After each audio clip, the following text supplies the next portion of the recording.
Ya, salam sejahtera untuk kita semua, shalom. Damai di hati. Terpujilah Tuhan kita Yesus Kristus. Tentu patutlah kita mengucap syukur kepada Tuhan. Sungguh baik Dia dalam kehidupan kita sampai saat ini. Terus menyertai, terus memberkati orang semua. Di hari Minggu ini orang boleh ada sama-sama dalam ibadah sesi yang pertama dengan tentu sehat kuat yang Tuhan masih berikan bagi orang. Ya, saudara-saudara yang dikasihi dan diberkati oleh Tuhan kita Yesus Kristus, pembacaan kita saat ini dalam kitab Yeremia pasal 29 ayat 1 sampai dengan 9. Ini merupakan surat dari Nabi Yeremia untuk bangsa Israel yang pada saat itu ada di pembuangan Babel.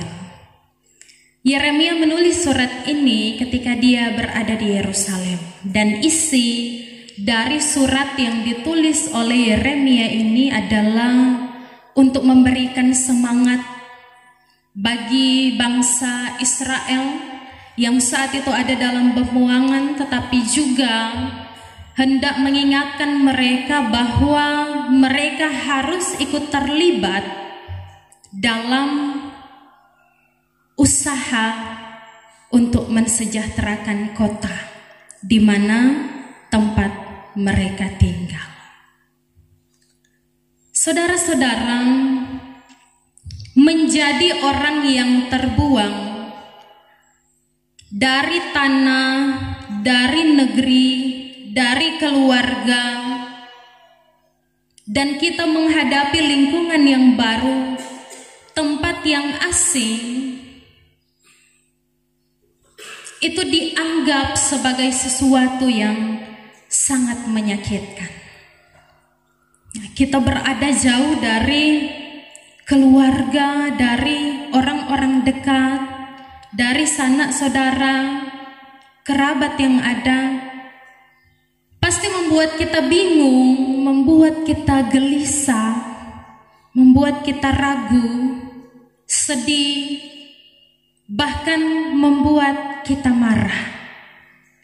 Marah kepada mereka yang dianggap terlibat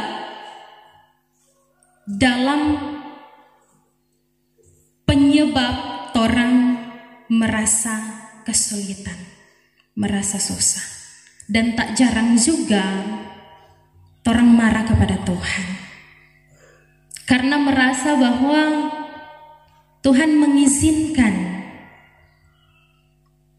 orang untuk menghadapi situasi yang sulit, situasi yang tidak mengenakan,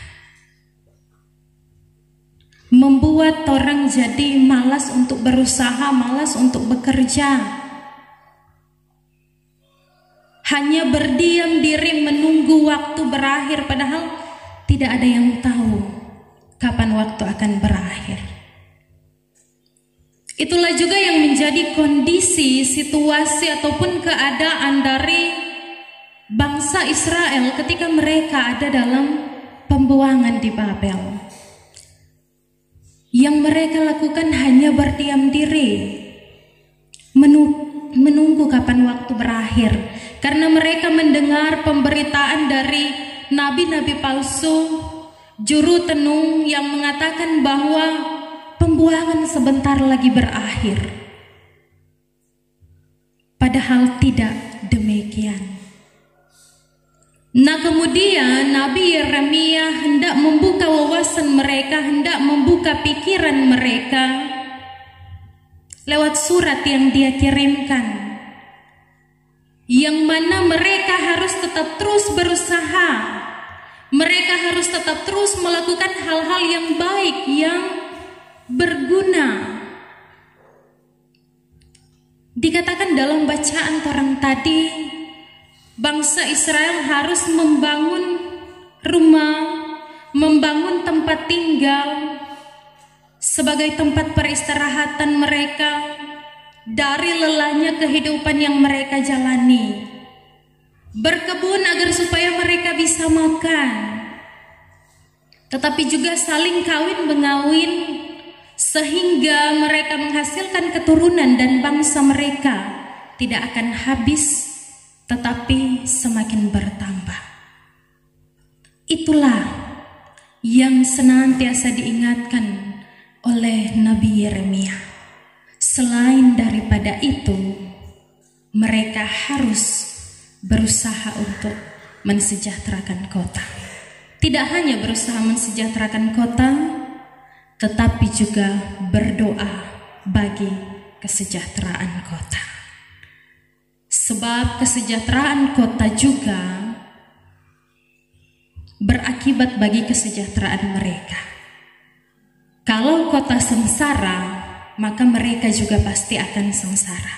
Namun sebaliknya, kalau kota sejahtera, umat atau bangsa Israel yang ada di Babel pasti juga akan sejahtera. Ya saudara-saudara yang dikasihi dan diberkati oleh Tuhan kita Yesus Kristus,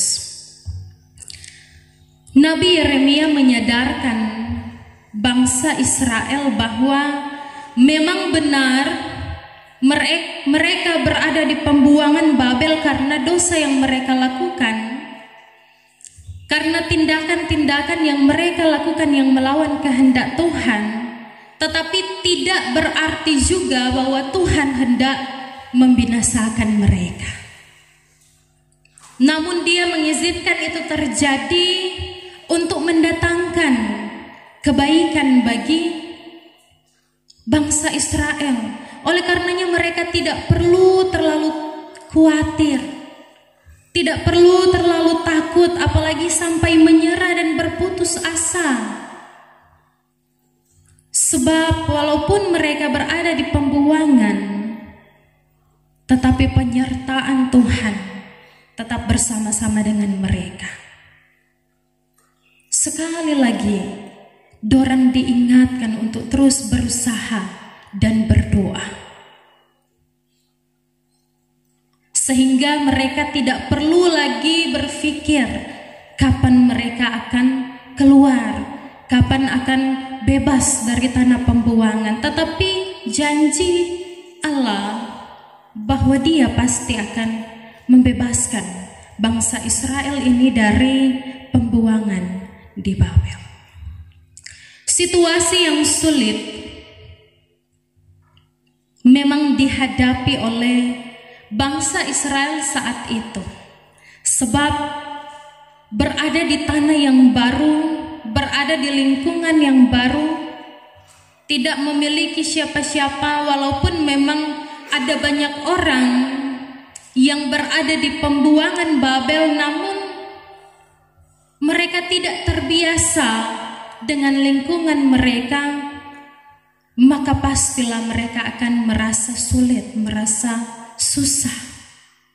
Tetapi seharusnya kesempatan itu boleh tidak membuat mereka berpikir bahwa mungkin itu adalah kesempatan bagi mereka untuk memperbaharui diri, untuk memperbaharui kehidupan rohani mereka, sehingga bisa lebih baik lagi. Walaupun memang mereka berada di tanah yang bukan tempat atau asal mereka, namun Tuhan mengingatkan mereka untuk jangan sampai mereka kehilangan identitas mereka sebagai umat Tuhan. Tetapi sebaliknya, nyatakanlah itu dalam setiap tindakan, dalam setiap perbuatan mereka, sehingga orang-orang di pembuangan pun akan terus dapat merasakan, menikmati pemberkatan Tuhan dalam kehidupan yang mereka jalani. Saudara-saudara yang dikasihi dan diberkati oleh Tuhan kita Yesus Kristus, dari pembacaan kita di saat ini, kita dapat melihat bahwa ternyata memang dalam kehidupan ini situasi sulit, situasi yang menyesakkan pasti akan orang alami. Selama orang masih di dunia yang fana ini, pergumulan, tantangan akan tetap torang alami. Tetapi yang perlu torang ingat bahwa jangan menyerah, jangan berputus asa, jangan menyalahkan keadaan, apalagi menyalahkan Tuhan atas keadaan yang torang alami. Namun seharusnya keadaan yang demikian dapat menjadikan pribadi torang semakin baik lagi. Sadari bahwa di dalam kehidupan kita penyertaan Tuhan tidak pernah berhenti. Kasih setianya, kemurahannya tak pernah berakhir. Tuhan baik di segala situasi dan kondisi apapun itu, baik suka maupun duka, Dia tetap sama baik. Oleh karenanya patutlah kita untuk senantiasa terus mengucap syukur kepada Tuhan. Di dalam kitab Yesaya pasal 55 ayat 8 sampai 9 di situ tertulis, sebab rancanganku bukanlah rancanganmu dan jalanmu bukanlah jalanku, demikianlah firman Tuhan, seperti tingginya langit dari bumi, demikianlah tingginya jalanku dari jalanmu dan rancanganku dari rancanganmu. Dari ayat tersebut orang mampu melihat bahwa memang rancangan Tuhan sungguh jauh berbeda dengan rancangan manusia. Sebab apa yang terlihat baik di hadapan orang belum tentu baik di hadapannya Tuhan. Maka perlu bagi orang untuk senantiasa percaya, terus berserah kepada Tuhan. Tuhan sanggup, Tuhan mampu untuk membalikkan keadaan, Tuhan sanggup untuk memulihkan kehidupan kita separah apapun itu, serusak apapun kehidupan kita. Ketika orang mau untuk bersungguh-sungguh datang berserah kepada Tuhan, pasti Tuhan akan pulihkan. Oleh karenanya senantiasa juga diingatkan bagi kita untuk terus datang kepada Tuhan. Torang bukan apa-apa tanpa Tuhan. Torang sungguh membutuhkan penyertaan Tuhan, kekuatan daripada Tuhan. Datang berseru, datang berdoa kepada Tuhan. Ketika torang bersungguh-sungguh, maka dalam kesungguhan itu torang akan melihat satu persatu doa kita dijawab oleh Tuhan. Bahwa sesungguhnya Tuhan tidak pernah berhenti bekerja dalam kehidupan kita, meskipun saat ini orang belum melihat jawaban akhir dari apa yang orang doakan dan harapkan. Tapi jangan berputus asa, jangan menyerah, taruh harap dan percaya hanya kepada Dia. Jangan lantas itu membuat iman orang kendor. Sebab tantangan dan pergumulan ada, orang tahu untuk semakin memperbarui kehidupan kita menjadi lebih baik lagi. Dan mungkin bisa jadi tantangan dan pergumulan ada karena Tuhan sungguh merindukan keberadaan kita.